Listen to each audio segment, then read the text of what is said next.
Hey, I'm Jordan. In this video, we'll talk about this Scruggs style version of Arkansas Traveler in the key of D. We'll be in G standard tuning for our first four strings here. Our fifth string will need to be capoed or spiked here at the 7th fret. I'll play through it. You'll be able to hear what it sounds like, and then we'll talk some technique and practice tips as well. There's lots of cool musical vocabulary to check out in the licks, so we'll go through a bit of that near the end. All right. In its original form, Arkansas Traveler is a very intricate melody. Since we are interpreting this melody through the lens of Scruggs style banjo, it's going to be more of a paraphrase, but of course we're going to be bringing that unique and that awesome bluegrass banjo sound when we play this song Scruggs style. All right, I'm going to play through this slowly. I'm going to establish the tempo with potatoes, but I'm just going to vocalize those so you know how it sounds. If you want an example of how potatoes are played on the banjo, just rewind to the start of the video, and the way I played this song at the beginning is like an actual way you might kick this song off if you're starting the tune at a jam. Bum diddy bum diddy bum diddy bum.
Okay, before we jump into some technique and specific physical practice tips and technique advice, I want to encourage you all to make listening a part of your practice as much as you do physically playing your instrument.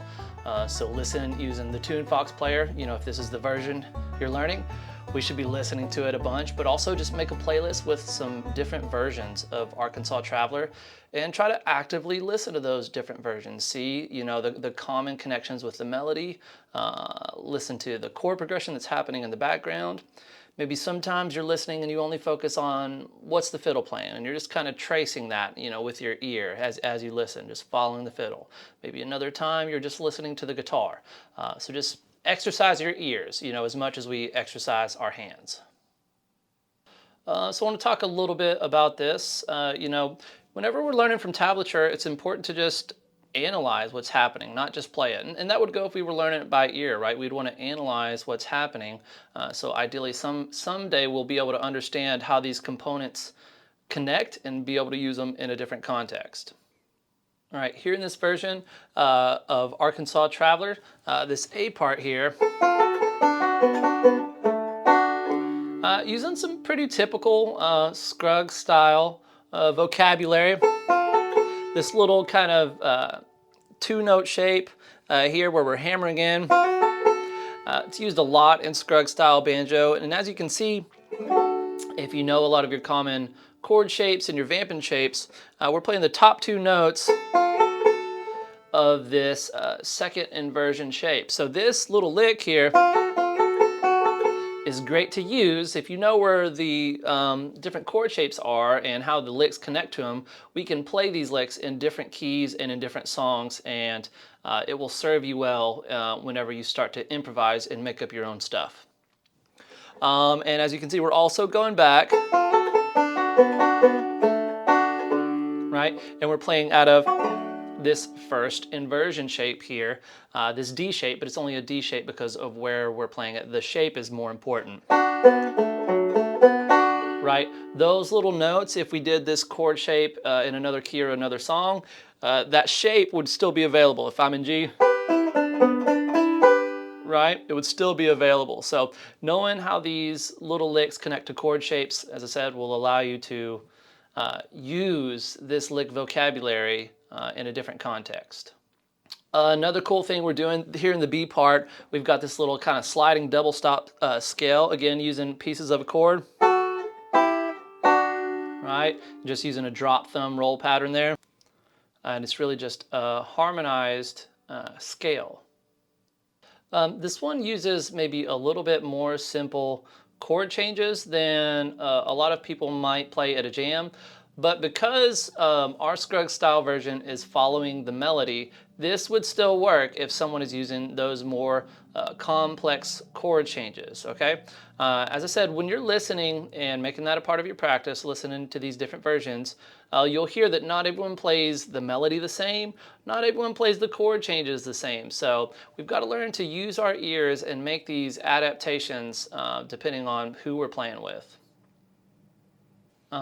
If you want an example of some other ways that we could play the chord progression differently, check out the single string style version or the melodic version or the melody to see how we might use a little bit more of those complex chord changes. A technique that will help you get around in style and get you where you need to be on time here when playing this thing is kind of sliding in and out of these different little shapes, chord positions, and licks. As I said, it will help us get to where we need to be, and it also adds a lot of style. It's something Earl Scruggs did a lot. Right, I'm just sliding out of that and it sounds cool.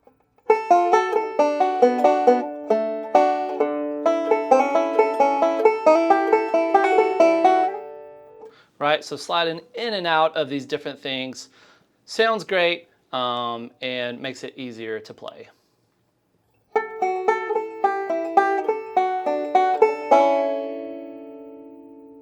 Can use it in the B section too. Pay attention to the suggested fingerings in the tablature. These are all the common fingerings for these typical Scruggs style licks and shapes.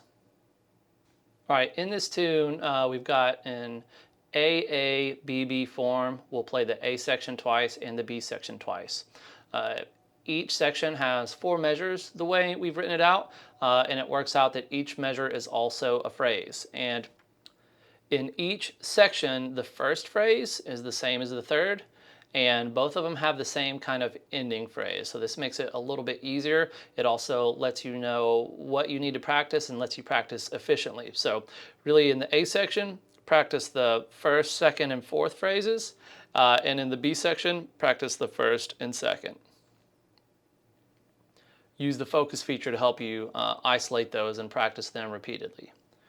All right, now I'm going to kind of quickly go through this little piece at a time for some more in-depth advice on how to play through the different phrases in this tune. So here in the first phrase of the A part, as I said, we're using that slide out a lot to get around.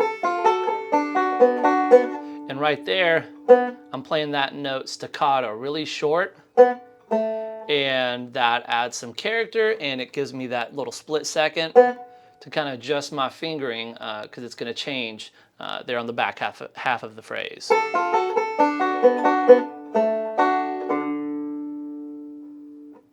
Here in the second phrase, we're using the forward roll a lot, and we want to get some really strong hammer-ons and pull-offs. So make sure that when you're doing your hammer-ons, we're preparing that finger, we're leaving it curled when we prepare it, and then slamming right down on that fingertip.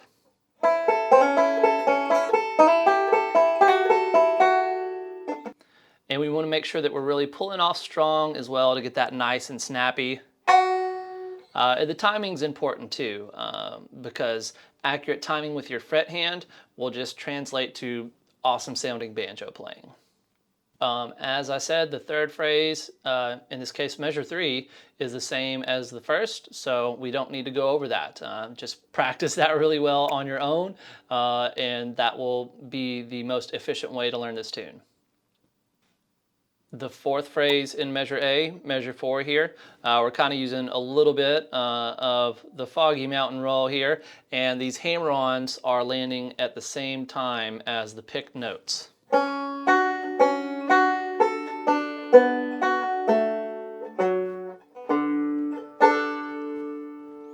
And as you can see, we're playing out of that first inversion chord shape. The B section, the first phrase, which is measure 5, we've already talked about this a little bit. We're using this kind of sliding double stop scale. Remember, pay attention to the fingerings in the tablature. And we're using that drop thumb roll, and we're just going to slide kind of out to get our position shifts.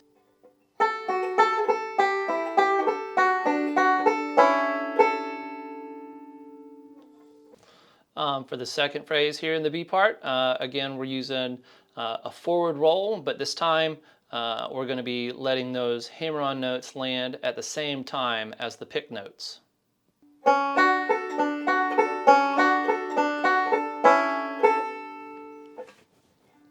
And again, third phrase, same as the first. So make sure we practice measure 5 for the B section really well. And the last one, as we talked about, it's going to be the same ending phrase that we used in the A section. So practice this thing efficiently and you'll learn it as quick as possible, and then you can put it all together. When you're learning these pieces, don't aim to just be able to play the phrase one time. Aim to be able to play it 5 or more times with minimal mistakes and very steady timing. And once you can get all the phrases down and you start trying to play the whole thing, take the same approach with the whole song. Don't aim to just play it once. Aim to play it multiple times. Like, get in the flow of the music, get things moving and keep it moving, right? Especially if you plan on playing with others, endurance is important, and we can build that up in our practice space. Once you get the basic version down, there's lots of licks to check out. If you want to hear an example of some of those, just rewind it and listen to that intro video again. I did some variations in there, so use your ears, see if you can spot those, and then check out some of the licks and see if you hear those same licks in TuneFox, and then try to play those yourself. Again, use the focus feature to learn these licks one by one. Whichever one you choose, make sure you get it down really well by itself before playing it in context. The 3-finger lick for the 5th measure is pretty cool. This is the first phrase of the B section.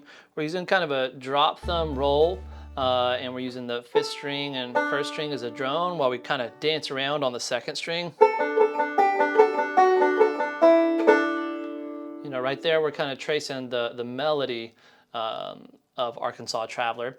But this is something you can just experiment with and just play with. If you know your basic major scale, we can kind of dance around with that on the 2nd string while using these other strings as drones. So if we're in the key of D here, our D note on the 2nd string is here at the 3rd fret. We've got B, C, C sharp, D. Now the major scale formula, it's a mathematical formula. It goes whole step, half step, whole step, whole step, half step. And on banjo, a whole step is 2 frets, and a half step is 1, right? So if we know that, we can just play around and use that roll.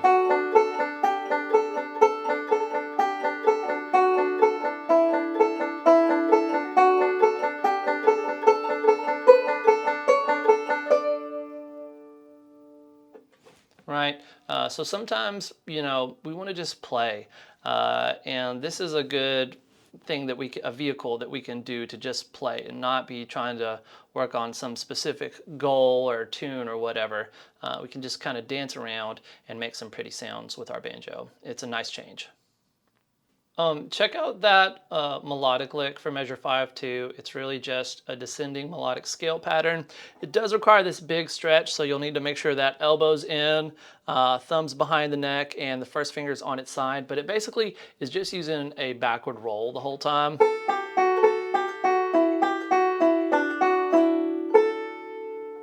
right? So it's not too much to think about there with your picking hand.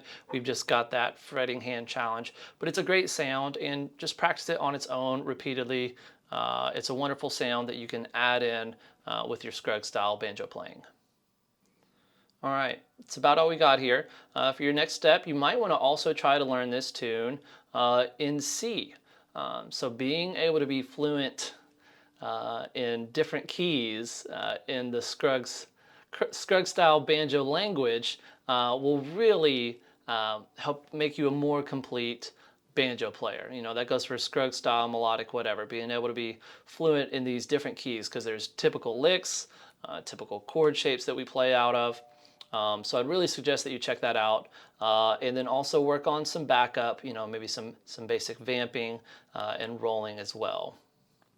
And when you play that different tune, when you play this one in C, see if you notice some similar shapes. Like, see if you notice this little two-finger shape right here. I can guarantee you that's going to pop up. And even this shape, you know, we think about this as a D shape here, but if we move this back, does that look familiar, right? It's a C shape, or what we think of as a C shape, but it's also just a first inversion shape, right? Where you just use different fingers usually because we don't have to fret behind the nut, right? It just does it for us. So trying to see these connections is a really good thing, and will help you to continue to level up as a banjo player. All right, that's all we got for the Scruggs style version of Arkansas Traveler. I hope you all enjoy it. Keep picking and stay tuned.